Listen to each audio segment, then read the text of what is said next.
Hi, my name is Samantha Wan. I currently live in Dallas, Texas, born and raised in Bahrain originally, and then moved to California when I was 14. Today I want to share a little story about how my spiritual journey started, what led me to want to start that journey, and what's been the outcome of this spiritual journey. So earlier this year, obviously with COVID happening and everything being, I was introduced to a friend by a mutual friend through this veterans organization. And it was so odd because she had not contacted me for like 2 or 3 years. So knew it was something important, responded to her message right away. And she was trying to set me up with this guy on a date, even though he didn't live here. But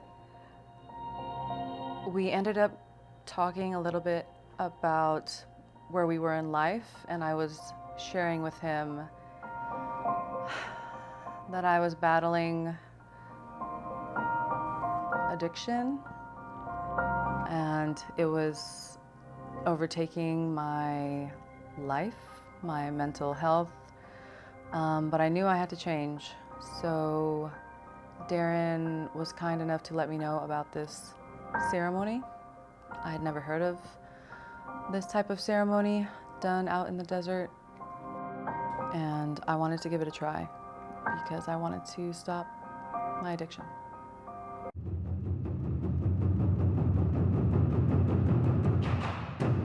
I felt that I wanted to do the ceremony because I knew there was a lot of unresolved trauma that I wasn't until now ready to face. Sexual abuse trauma from the age of 4 through 16 by my brother-in-law, and then sexual trauma when I was on active duty, stuff that I saw when I was in Afghanistan. The trauma just kept piling on and on and on and on, and I was ignoring it by using. I wasn't doing it in any sort of healthy way, and I thought it was okay because I was still getting my work done, my schoolwork done.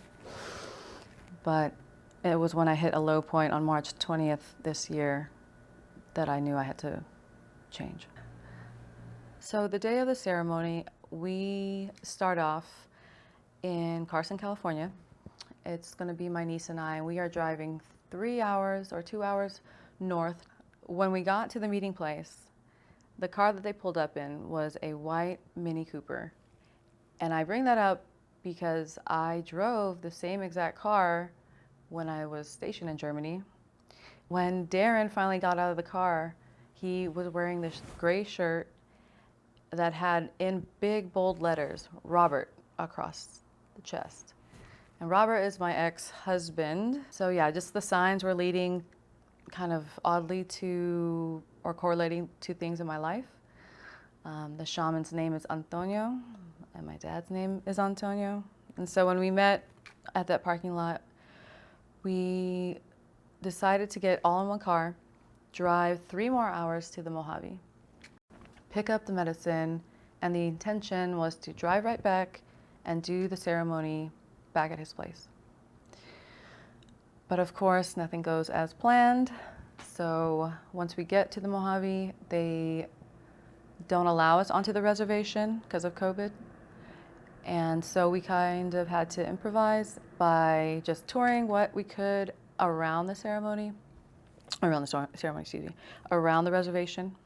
And the first stop was the Topac Maze. The Topac Maze is a significant battle site for them. We did our first bite of medicine and then said a prayer.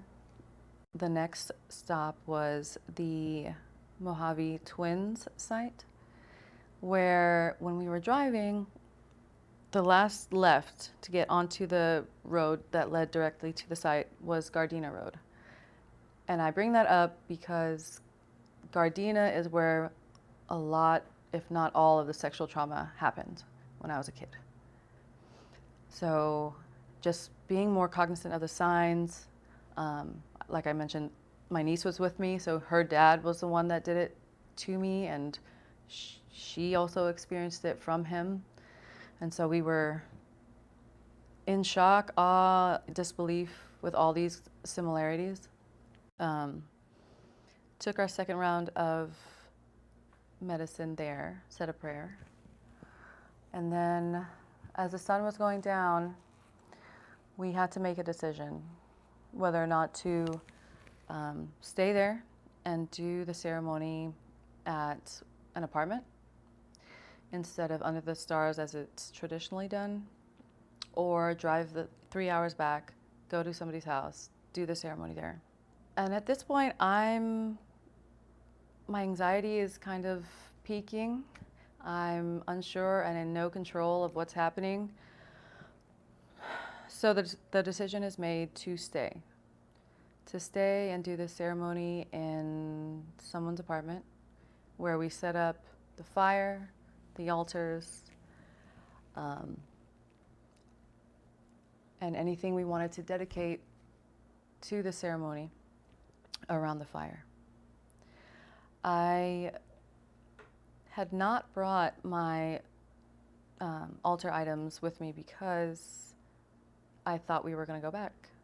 But the stuff that I wanted to heal from or ask for healing from during the ceremony was from Gene. So I brought a picture of him for the altar, a picture of my mom, stuff from my Army experience or career, an iPad that I found out that my ex was cheating on me, and a picture of my kids because I don't get to see them because they live in different states. So I was trying to heal, get some healing or guidance in regard to all of that stuff. Once the ceremony was set up, we are all sitting cross-legged around this fire. The shaman starts to hand out the medicine. Handfuls, pass it down, pass it down, pass it down.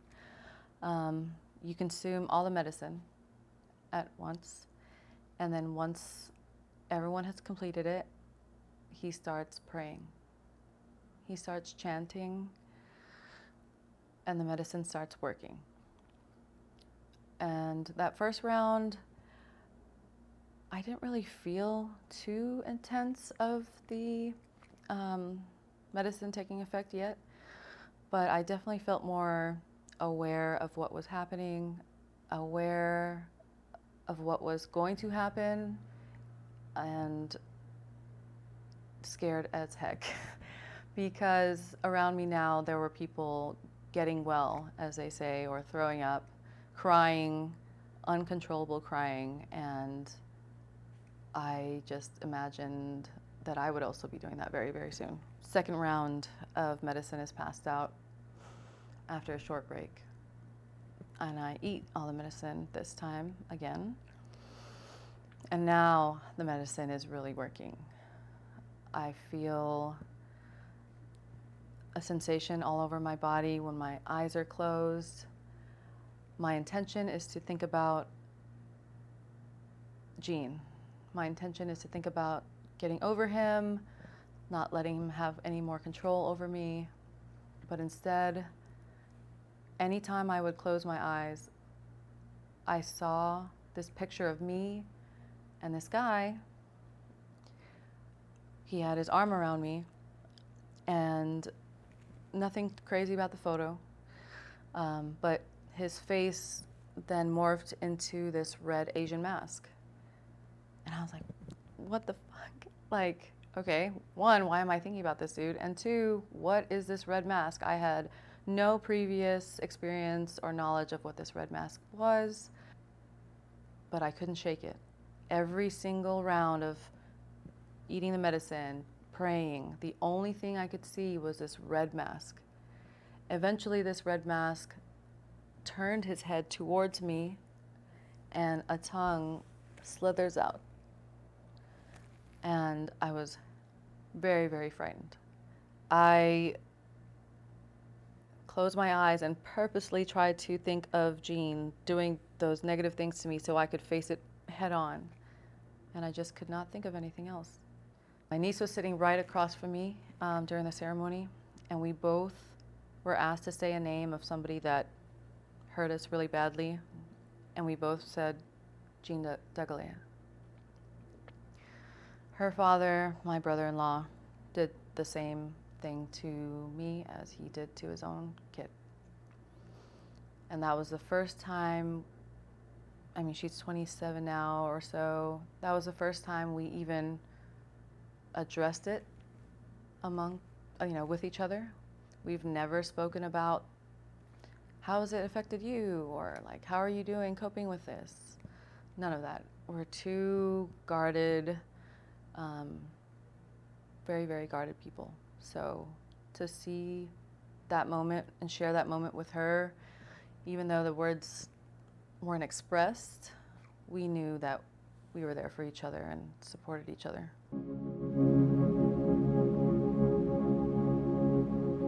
And afterwards, the ceremony goes all night until the sunrise. And then we take our supplies of wellness to the river, and that symbolizes washing away anything that was put on the table during the ceremony. Any trauma, any hurt, anything that you were trying to learn or get rid of. So we throw it into the river, and the tribesman says a prayer, the shaman says his prayer, and we bless that day, knowing that whatever was put out during the ceremony, we should be healed from, or at least start that healing process. So after the ceremony, I really didn't have any way to process what just happened. I was still kind of in awe and disbelief that just 12 hours ago, I was crying about the person that abused me since I was 4 years old, and now I feel like a completely different person. Some of my friends were saying that it looked like I shed an entire skin and I was just radiant. I just felt like a big burden had been taken off my shoulders. And also, because the imagery was so vivid, I felt the need to get this on canvas. I wanted to express what I couldn't say during the ceremony in a piece of my art. So that is why I decided to start painting again. And I hadn't been painting for about 2 or 3 years prior to this. But I was just so inspired and motivated. And I was thinking that I could heal myself through my art, use it as a way to express stuff that I've suppressed since I was a little girl. And it's really helped me a lot. So I hope that I continue this journey through healing by art, or through art, and maybe it may inspire someone else to pick up a paintbrush and express their trauma visually if they can't do it with their words just yet.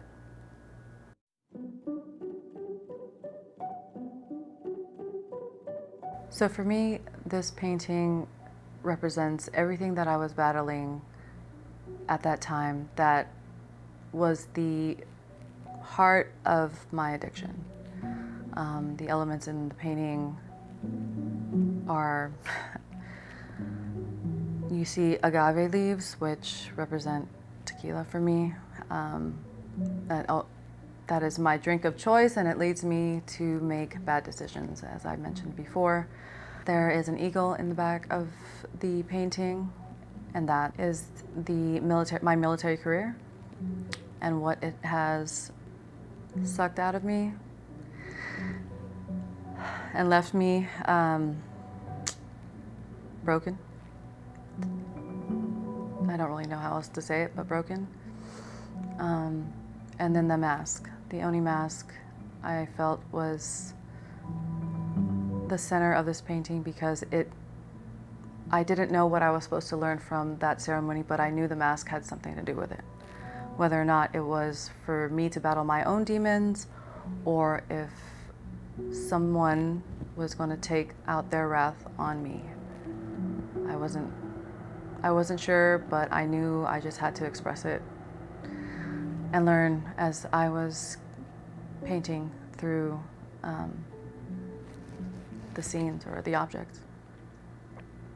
I just want to say thank you to anyone that's watching this video and taking the time to listen to my story, listen to why I wanted to do this ceremony, what I think it's brought into my life as a starting point, and what I see for myself with this spiritual journey is more healing, more growth, more connections with like-minded people who understand that life isn't always rainbows and unicorns. Sometimes the shit gets real, and we need to kind of hold each other up to heal from that and get through it together. Okay. I like it.